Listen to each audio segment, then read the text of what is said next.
பாரதம் என் உதிரம் தானடி. பாரத் மாதா கி. சரியாக 28 ஆண்டுகள் 27 ஆண்டுகளுக்கு முன்பாக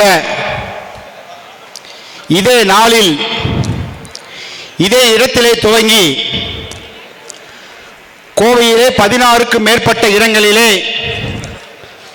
21க்கும் மேற்பட்ட குண்டு வெடிப்பினை நிகழ்த்தி சிரித்த கோவை நகரத்தினை சிதற வைத்த ஒரு நாள். இந்த நாளிலே ஒவ்வொரு ஆண்டும் பாரதிய ஜனதா கட்சியின் சார்பிலே ஒட்டுமொத்த சங்க குடும்பங்களும் சேர்ந்து புஷ்பாஞ்சலி நிகழ்ச்சியானது இங்கு நடத்தி கொண்டிருக்கிறோம். இந்த 27வது ஆண்டு புஷ்பாஞ்சலி நிகழ்ச்சிக்கு வருகை தந்திருக்கக்கூடிய பாரதிய ஜனதா கட்சியினுடைய மாநிலத்தினுடைய தலைவர், திராவிட கட்சிகளுக்கு சிம்ம சொப்பனமாக விளங்கிக் கொண்டிருப்பவர், தமிழக இளைஞர்களின் நம்பிக்கை நட்சத்திரம், பெண்களின் பாதுகாவலன்,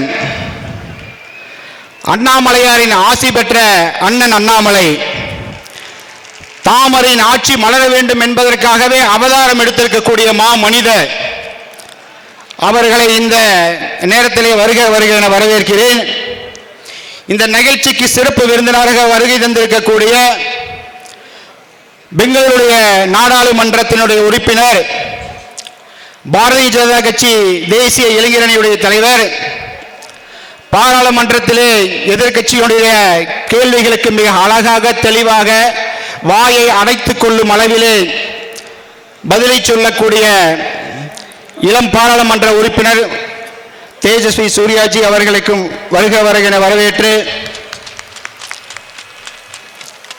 தெற்கு தொகுதியினுடைய சட்டமன்ற உறுப்பினர், அகில இந்திய மகளிர் அணியுடைய தலைவர், இந்திய அளவிலே பெண்களுக்கு என்னெல்லாம் பிரச்சனை வந்தாலும் உடனடியாக அதை வெளிக்கொண்டு வருவதில் வல்லவர், மரியாதைக்குரிய எம்எல்ஏ வான ஸ்ரீனிவாசன் அவர்களையும் வருக வருக என வரவேற்று,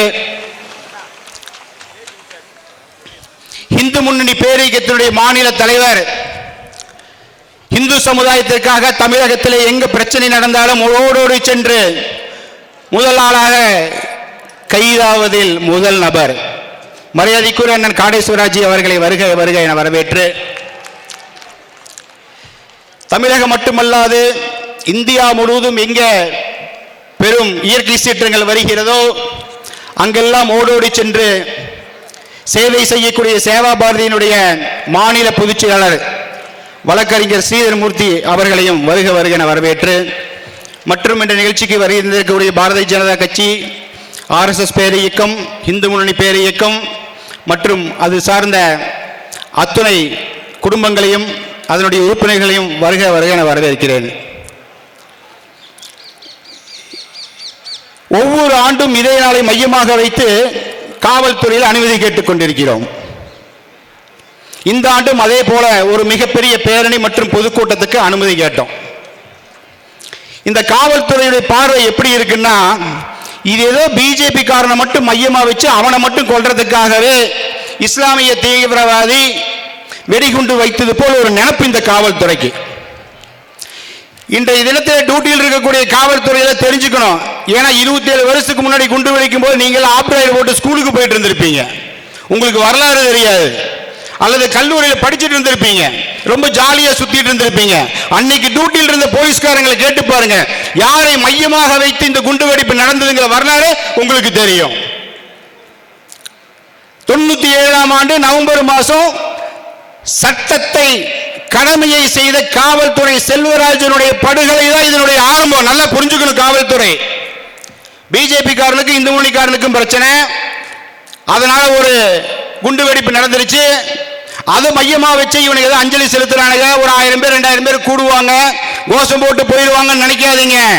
உங்களில் ஒருவன், எங்களின் சகோதரன் செல்வராஜுடைய படுகொலை தான் இதனுடைய ஆரம்ப புள்ளி. நல்லா கவனிச்சுக்கணும். அவர் கடமை செய்த ஒரே காரணத்துக்காக வெட்டு படுகொலை செய்யப்பட்டார். அதற்காக அவருக்காக களத்தில் வந்தவர் தான் நாங்க, உங்களுக்காக வந்தவங்க நாங்க.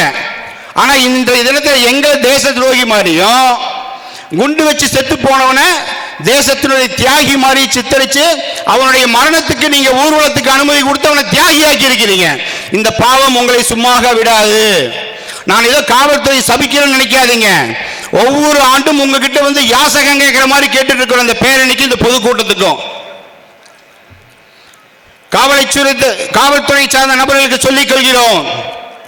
26 பாரதிய ஜனதா கட்சி தலைமையிலான ஆட்சி வரணுங்கிறதுக்காக, திராவிட கட்சி ஒழிக்கணுங்கிறதுக்காக காலில் செருப்பு இல்லாமல் வலம் வந்து கொண்டிருக்கிறார் எங்களுடைய மாநில தலைவர். 58 பேர் செத்தது உண்மைன்னு சொல்லி சொன்னோம்னா, அவங்களுடைய ஆத்மா மேல இருந்து எங்களையே பார்த்துட்டு இருக்குன்னு சொல்லி சொன்னோம்னா, எழுதி வச்சுக்கோங்க, 26 பாரதிய ஜனதா கட்சியினுடைய ஆட்சி வரும். இந்த பேரணிக்கு, இந்த பொதுக்கூட்டத்துக்கு உங்ககிட்ட வந்து யாசகம் கேட்கணுங்கிற அவசியம் எங்களுக்கு இல்லை. யாரெல்லாம் இந்த பேரணியை தடை பண்ணுனீங்களோ அவங்க எல்லாம் பாதுகாப்புக்கு வந்து நிற்பீங்க. இதே பேரணிக்கு எழுதி வைத்துக் கொள்ளுங்கள். அதே போல இந்த பொதுக்கூட்டத்துக்கு அனுமதி இல்லை, அந்த ரூட்ல வா இந்த ரூட்ல வான்னு சொல்றீங்களே. இந்த பேரணிக்கு நம்ம முதல்ல ஒரு வழித்தடம் கேட்டோம். அது தேசிய நெடுஞ்சாலை வர முடியாதுன்னு சொல்லி அனுமதி இல்லைன்னு சொன்னாங்க. அடுத்ததாக இன்னொரு வழித்தடத்தை கேட்டோம். அது மாநில நெடுஞ்சாலை அனுமதி இல்லைன்னு சொல்லி சொன்னாங்க. அடுத்ததாக பேரணிக்கு இன்னொரு பகுதி கேட்டோம். வர்த்தக நிறுவனங்கள் அதிகமாக இருக்குது, வரக்கூடாதுங்கிறாங்க. சுடுகாட்டையாடா கொண்டு போய் பேரணி நடத்த முடியும்?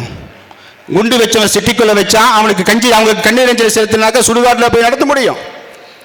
அதனால எழுதி வைத்துக் கொள்ளுங்கள், 2026 பாரதிய ஜனதா கட்சி தலைமையிலான ஆட்சி வரும். இதே காவல்துறை பேரணிக்கு அனுமதி கொடுக்கும், காவல் காக்கும். தமிழக மக்களின் காவலின் முன்பாக உங்கள் மீது சத்தியமிட்டு சொல்கிறேன், இந்த ஆட்சியை யாராலும் காப்பாற்ற முடியாது. பாரதிய ஜனதா கட்சியினுடைய ஆட்சி வரும். அந்த நேரத்தில் நான் நின்று பேசிட்டு இருக்கக்கூடிய பின்னாடி இருக்கக்கூடிய இந்த மையத்தில், இந்த ரவுண்டானால ஒரு நினைவு தூண் வைக்கிறேன்னு கேட்கிறோம். என்ன நடந்துருச்சு? செத்து போன பெரியார்லேருந்து அண்ணாதுரையிலேருந்து கருணாநிதி வரைக்கும் அத்தனைவங்களுக்கு சிலை வச்சிருக்கிற. அரசியல் ரீதியாக அவங்கள இந்த நாட்டை ஆட்சி செஞ்சவங்க. பெரியார் ஏதோ சொல்ற, ஓகே, என்னமோ வச்சு தொலை. ஆனால் 58 பேர்களுடைய உயிர் உனக்கு உயிர் இல்லை, மற்றதெல்லாம் யோசனை செஞ்சு பார்க்கணும். இதே இடத்துல நம் ஆட்சி வந்த பிறகு இந்த கோவை மாநகராட்சி நம் வசமாகவும் இந்த இடத்துல நினைவு தூணாதை எழுப்பப்படும் என்று உறுதியிட்டு வாய்ப்புக்கு நன்றி கூறி விடைபெறுகிறேன். நன்றி, வணக்கம். மேலும் இது போன்ற வீடியோக்களை காண தேசியவாத நியூஸ் யூடியூப் சேனலை சப்ஸ்கிரைப் செய்யுங்கள்.